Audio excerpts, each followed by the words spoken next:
Oh, there we go. There we go. We did it. Holy cow. I'm just going to post the time, and then we're going to jump over to the Game Boy version. This is the Game Boy version. It's going to look sort of similar in some ways, and it's going to look totally different in others.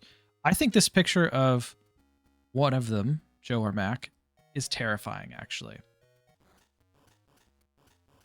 Do I need a rundown of controls? I might. Because I know you can hold and do like a bigger throw.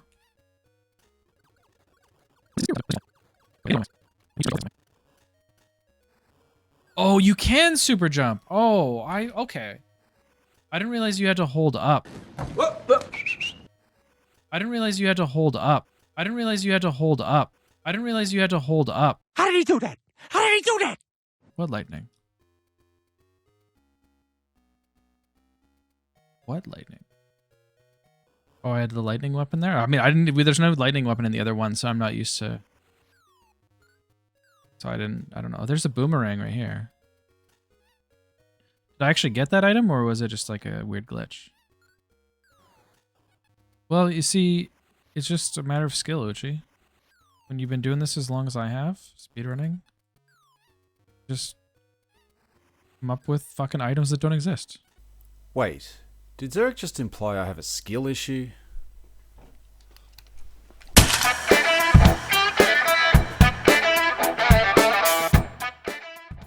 Hi, my name is Uchi, and this is my guide for Joe and Mac for the Game Boy, courtesy of Board Boosters for August 2024. This guide will go through all 9 stages of the game, and we'll go through different kinds of strategies in terms of controls, how we can manipulate the game, and hopefully the quickest way to be able to get through this title. To begin with, we're going to be looking at how the controls function in this game. There's not really a lot to it if you're familiar with the Joe and Mac series. So we get a little handy start screen, so A to jump, B to throw, and we'll cover the different forms of movement. So right and left, there's our movement. Down to crouch. Up won't really do much on its own, but if we do up and A, we do get our high jump, similar to what you can do on the Genesis. And there's our thrown weapon. We can also throw vertical with our weapon. We also have the charge weapon, so it's not like other versions where you get a larger form of the weapon being thrown. Instead, it's going to be a more rapid weapon that's thrown. Travels further. Might travel in a slightly different arc. Same rule as with the other versions. If you hold charge for too long, Joe will get exhausted, and we will lose health as a result. Apart from that, the other aspect that we need to have a look at is taking damage. So as you can see, when we take damage, there are a few frames that we pause on, and then we have iframes after it. One thing that we can do to take advantage of this, as we take hit from that, if we jump through an enemy and take damage, so for example, let's take this Pteranodon. If we jump, you'll notice that Joe holds his animation through the air, won't take any further damage, and his iframes will activate once he reaches the ground. This can have some benefits in terms of getting through some tricky situations in the game, or just trivializing some areas. But that's very much the gist of what we're dealing with in terms of movement in this game. One thing that some people have observed with using weapons in this game is that there is a slight delay, so it is something that you will need to adapt to. There is a very slight delay with when the weapon gets released from our input, as you might be able to see with the input visualizer just below at the bottom of the screen. But let's get into it. Let's go from the first stage.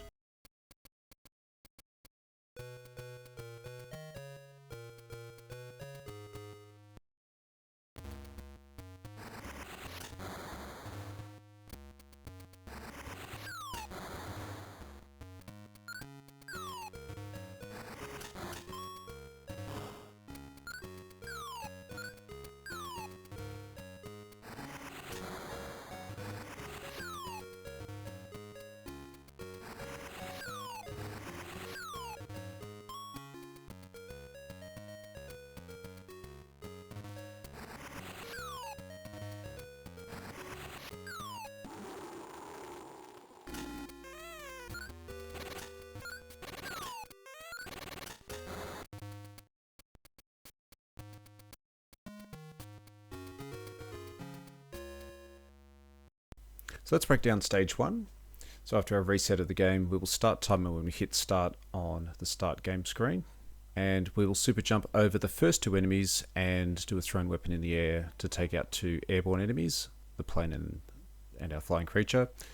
We can do a regular jump over the 3rd enemy, but when we get to the 4th enemy, we want to make sure that we jump with enough time to be able to throw a weapon to hit them. Otherwise, you can do a small jump to be able to throw a weapon vertically and to be able to take them out. If you take a little bit of damage, it's not the end of the world. We'll come up to a 5th enemy. We can do a small jump or a super jump over them. If we do a super jump, we will most likely collide with the dinosaur. If you don't want to take damage, it is possible to do 2 small jumps that will take you over both that enemy and the dinosaur. Then we will do another super jump and throw a weapon. And the last enemy that we jump over, we want to make sure that if it swings its weapon at us, it's going to be swinging at us from behind us, from our left, so that way then it can run off to the left of the screen. This last enemy can be problematic when we come up to this dinosaur, because if it swings its weapon at us to the right, and regardless of whether it makes contact or not, it will then take off to the right side of the screen. If it does this, you must try to kill this enemy as soon as possible, because otherwise, if we do not do this, it will cause the weapon up ahead to not spawn, the boomerang. If the boomerang's not there, it's not the end of the world, but it just makes things a little bit more tricky as we complete the stage. But this is where we start to bring in the rule about how many enemies that we have on a screen and how that influences what spawns ahead. But basically, when you have 3 enemies on a screen, no other events can occur. So you won't get a pile-on of enemies, just they won't be able to spawn in. And this is going to be very useful in the latter stages of the game.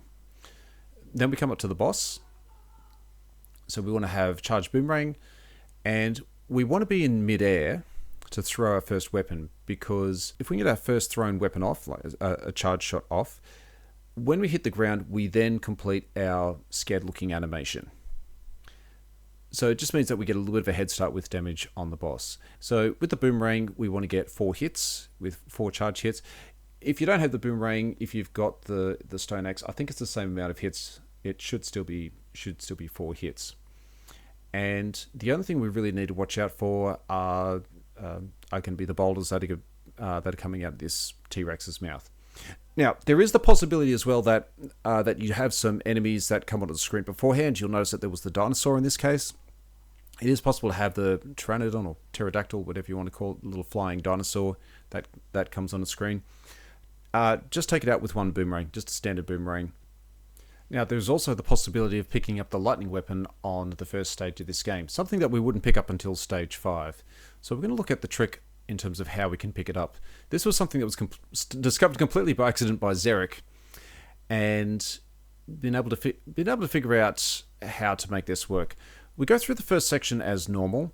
Then, once we jump past the dinosaur, we need to time a jump to be able to take damage from this caveman at a specific point, and we will be granted the lightning weapon. So it seems to be at a specific location where we get struck, and you'll receive that confirmation that you have been struck at the correct point and been granted the lightning weapon by a simple little high-pitched pling, something that you would normally hear when you pick up food or when you pick up a weapon. And it will occur around about this point. So where we take off from, where we get struck, it's not completely clear as to where it is from, but I have found that seems to be a consistent point. And once we've been struck there and we reach the ground again, we will be granted the lightning weapon. When we use the lightning weapon, we can just simply take out the boss in 2 hits, and the fight is done. It's even possible to complete the boss fight by using 2 lightning strikes and not having the paused, frightened-looking frame in between. So be able to be in a specific position, throw the first weapon at the right time, and then we have a charge just in time to be able to release before we hit the ground again. And that will take out the boss in the shortest amount of time possible.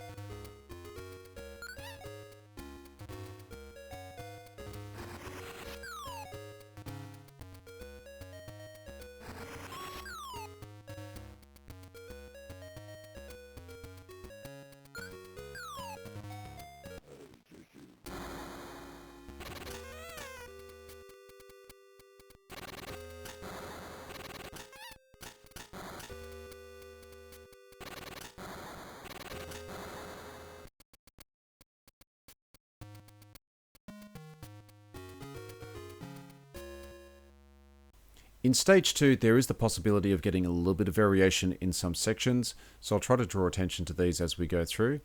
But to commence the stage, we are going to be jumping over a couple of sets of boulders, so one pair of boulders and a single boulder.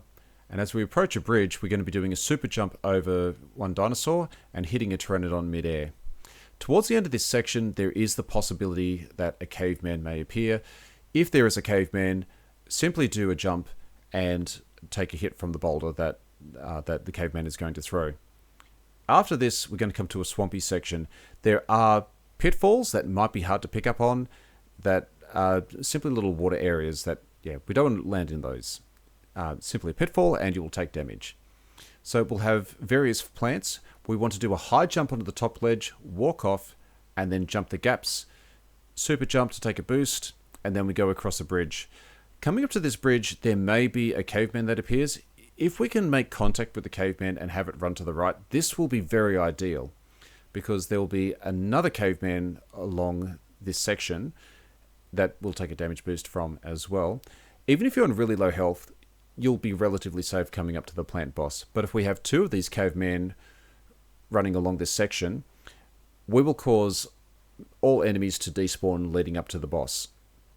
If you only have one caveman that's running left to right, there is the possibility that there may be another caveman on the path leading up to the boss. Make sure that you are aware of this and be prepared to do a super jump over that caveman if that occurs.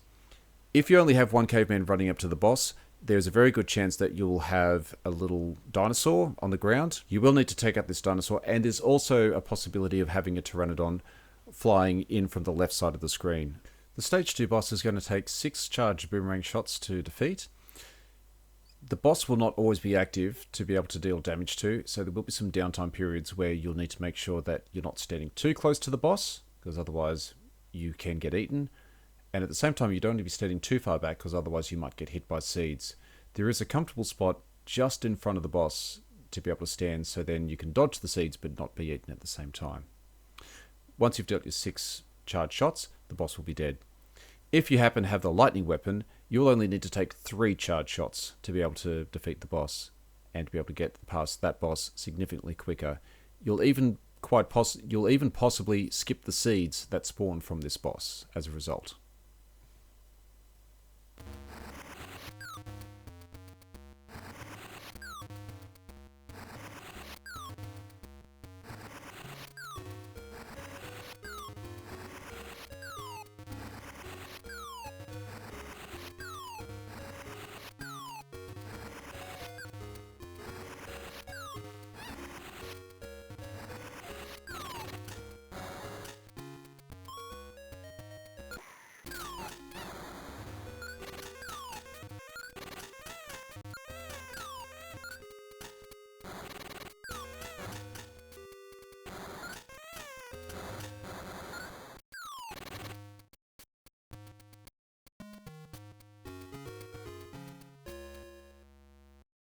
Stage 3 is a climb to the top.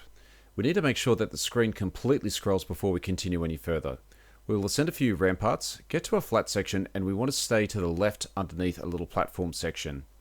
We're going to continue jumping up, and again, still waiting for the screen to scroll. We may take a little bit of damage along the way, but as long as we negotiate the path to the top, it's going to be fairly straightforward. Once you get to the top, make sure you take out the dinosaur, and then we will deal with the boss. The pterodactyl boss for stage 3 is going to fly from one side of the screen to the other. We want to deal with this boss in as few cycles as possible. The easiest way to deal with this boss is to have a charged weapon shot, and after you fire that shot, be able to fire another one after it to charge another weapon shot, and to rinse and repeat. If we work with this sequence, we should be able to deal with this boss in 2 cycles. This boss only has 3 notable moves. It will either fly across from one side of the screen to the other, fly from one side of the screen to the other and take a diagonal diversion in its path, or it will enter the screen with an egg, which it will drop to bring out a hatchling. If it does this, take out the hatchling when you have the opportunity and continue to deal damage on the boss. If you have the lightning weapon, you'll need to start on the right side of the screen and preempt a charge shot, followed by a regular shot. As you jump to the left, you'll release another charge shot with a vertical shot, and then when you release a third charge shot, you'll need to spam your vertical shot in order to take out the boss. This should allow you to take out the boss in one cycle. It is not an easy sequence, but it can be done.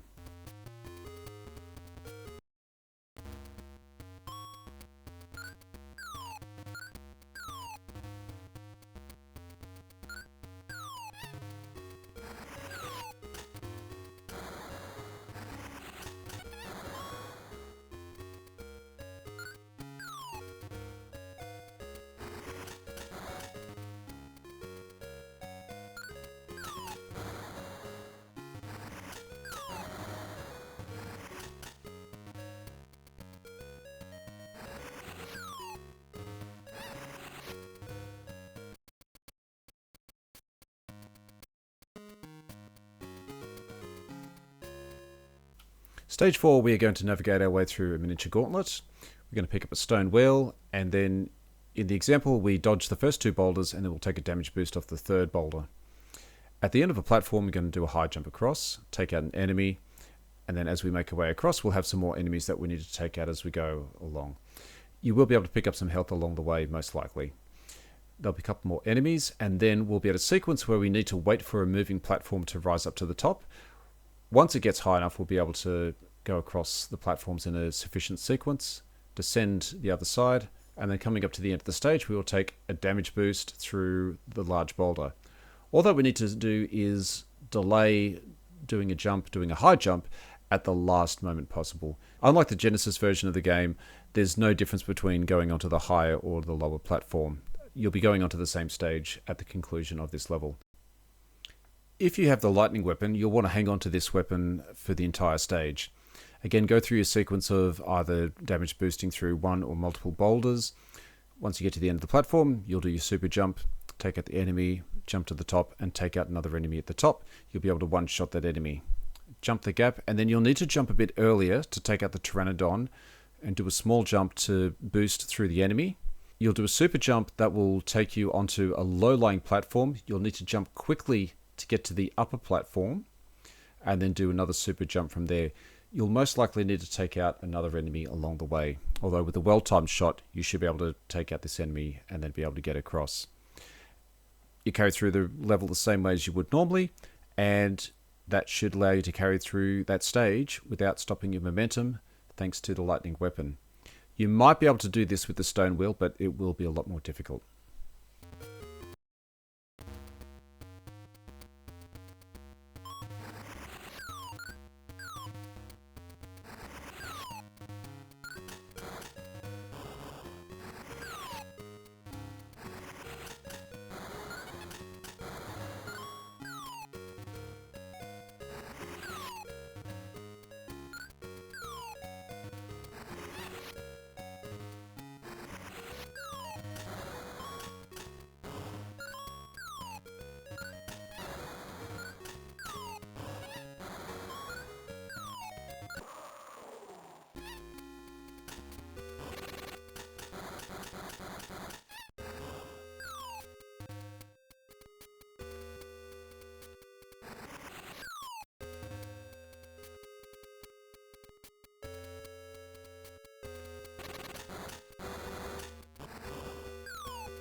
Stage 5, we are continuing to navigate gaps. We'll also be preempting damage on enemies, as well as dealing with pillars of lava. To commence with, we need to pick up the lightning at the end of this platform, which is just underneath it. If you already have the lightning, courtesy of the lightning glitch, you don't need to worry about this. Time save! We'll jump over a lava pillar, and then we'll need to preempt damage for one enemy. So we'll need to do a regular jump across this gap. If we try to do a high jump, there's a very high chance that we are going to fall and take damage, and probably not survive. Regular jump, but also fire your weapon in advance to be able to deal with this first pterodactyl. As we continue down, we'll jump over another pillar of lava, jump up to the top, and as we do a high jump to the top, we need to make sure that we are going to be firing our weapon. So we deal with one pterodactyl, Then we jump the gap and again preemptively fire our lightning weapon to be able to deal with the second pterodactyl. Jump over a pillar of lava, and then we'll have to jump over a small dinosaur. We get to the edge and we'll jump down. The next pillar of lava is unavoidable if we are trying to do this as a speed run. So we will simply do a high jump through it. We will take damage, but it's nothing too serious. After that, we will take a high jump to get to the top of the next platform. Don't leave your jump too late, otherwise you will take damage off the lava pillar. You will need to make sure that you jump with a little bit of distance beforehand. I normally use the ground as a marker to give myself a rough idea of where I need to jump from. And as we get to the top, we can either preemptively fire our weapon, or we can do a standing shot to be able to deal with the enemy. We'll have a caveman in hiding, and then another dinosaur just before the boss. The boss for stage 5 is a straightforward concept. The boss will roll in from the right hand side of the screen, stopping roughly in the center where you'll have a window of damage. Then you'll need to jump over the boss as it rolls off to the left. It'll then roll again from the left to the right side of the screen where you won't be able to deal any damage. And then you'll do this another 2 times. So all up, this should be a 3-cycle fight that you complete against this boss. If you do take damage from the Ankylosaurus rolling to the left side of the screen, you will take 4 bars of damage, so make sure you do have enough health beforehand, especially if you're looking at trying to push the damage. If we are looking at trying to push the damage, there is the possibility of creating a 2-cycle fight against the boss. What effectively happens is that you'll create a stun lock against the boss, and you can deplete it for about 3/4 of its health. It is possible to deplete it for almost all of its health if you use a charged shot to begin with. I'm still not sure how it exactly works, whether it's timing specific, positional specific. Even going through a TAS currently, it is very hard to pick how this works. But if you do have the chance, you can work with a save state in practice and try to make this happen.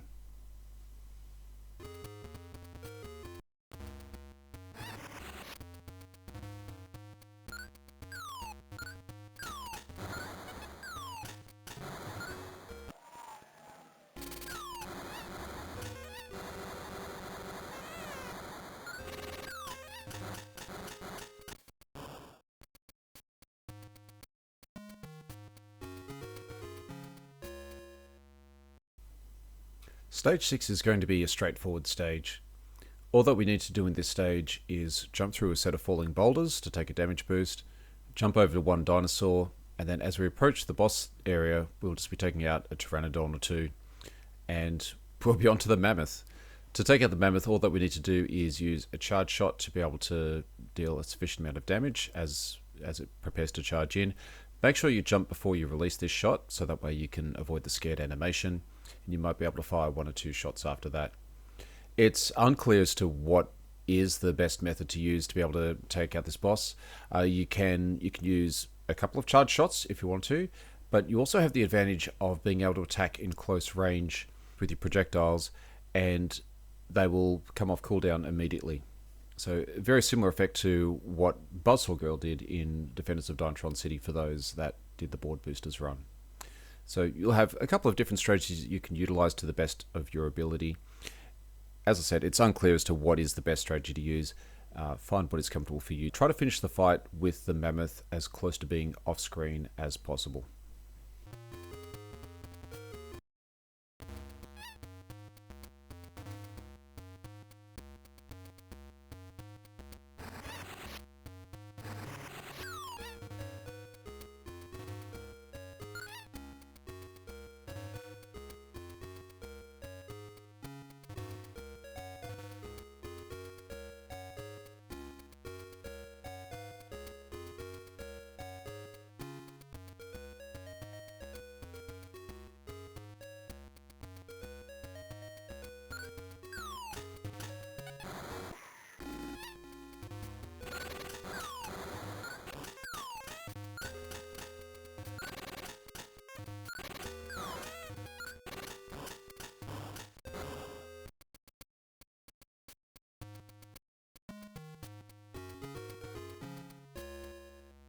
Stage 7, we're going to try to keep this as simple as possible to manipulate the stage.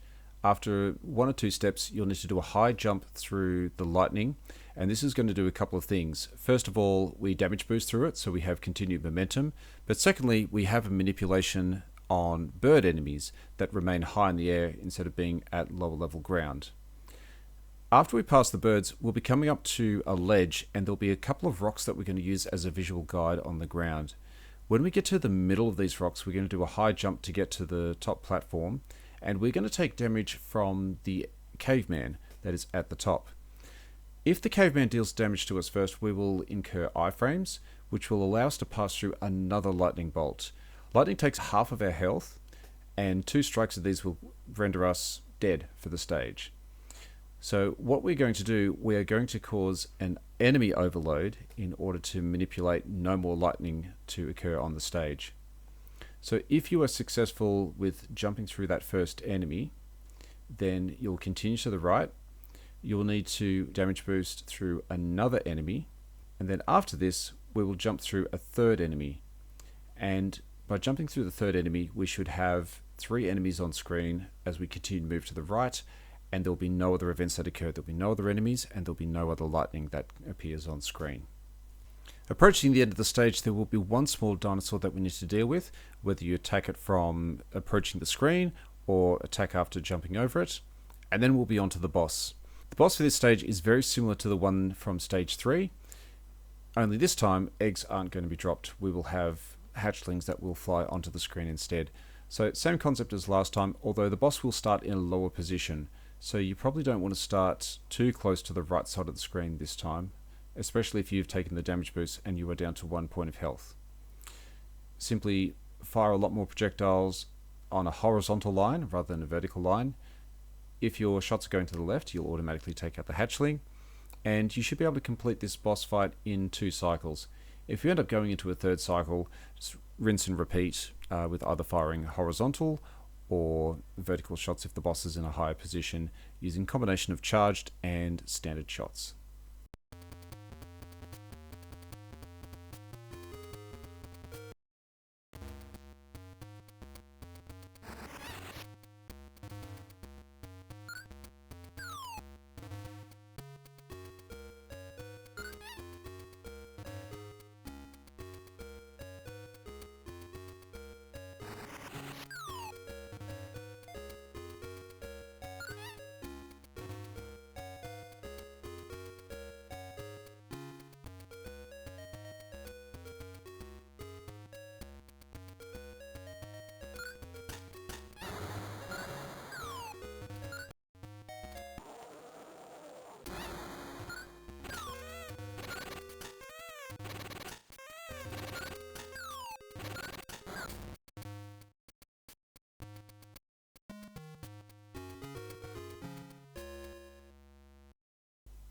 Stage 8 is going to be about enemy manipulation for this level. First thing that we're going to do, we are going to have a brief pause for the pterodactyl, and then we're going to do a high jump from the lower ground to damage burst into the enemy at the top of the screen. Then we'll continue on and we will make another jump as we approach a second enemy that will be throwing boulders. When we get these 2 enemies linked up together, they will then run off to the right side of the screen, and because most of the time we will have 3 enemies with those 2 and the pterodactyl, this will have an influence on the first portion of the stage where not so many enemies will spawn. There will be some that we will have to keep an eye out for along the way. All that we need to do is every now and then just jump. You might even be able to attack and take out some of these enemies to not incur any damage. All you'll need to do is hold right to continue through the bone pit, and as you exit the bone pit, you'll need to throw a projectile to the right and vertically in order to take out the last couple of birds that will appear at the end of the stage before the boss. For the boss, all that we need to do is charge up a shot and time when we jump and throw our first projectile before the boss becomes active. Again, we will have our fear animation, but if our jump was left to be as late as possible, our projectile will knock back the boss, we'll have time to charge another shot, and we'll be able to repeatedly knock the boss back to the right side of the screen. It'll be a case of rinse and repeat in order to defeat the boss. If the boss gets too far across, a little dinosaur will be released from its mouth. You will most likely need to deal with the dinosaur, especially if you have low health. If this is the case, simply take out the dinosaur. You might be able to avoid it if you are lucky enough in your movements, but otherwise continue to attack the boss, and then we'll move on to the last stage.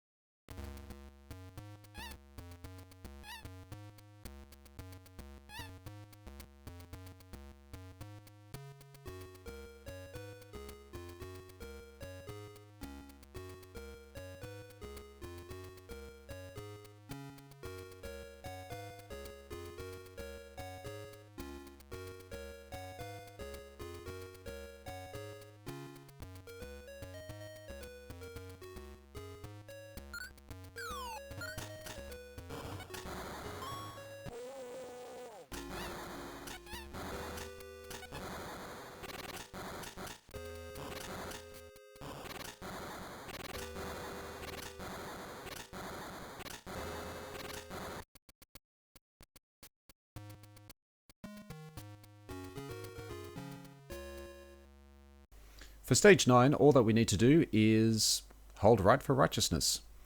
We will damage boost through 3 enemies, whether you walk into them, or if you wanted to, you could strategically jump through them to get a minor time save.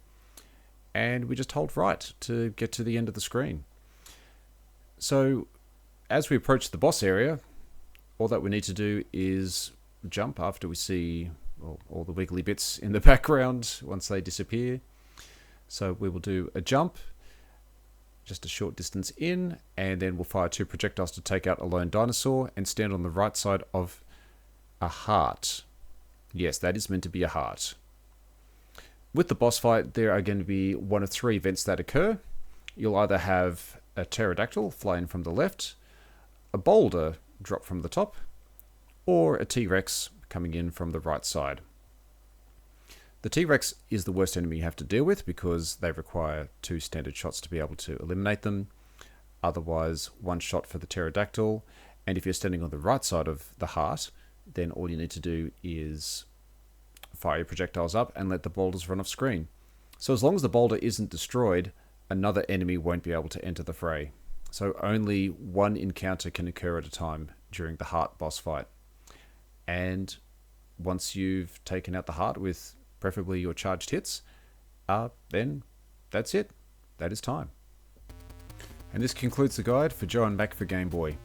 Thank you for watching, and this has been brought to you on behalf of Board Boosters. If you're curious to see more guides like these, or Game Boy speedrunning, you can find me at twitch.tv/Uchida, where you can hit me up with a follow, maybe drop some bits, or maybe even a sub.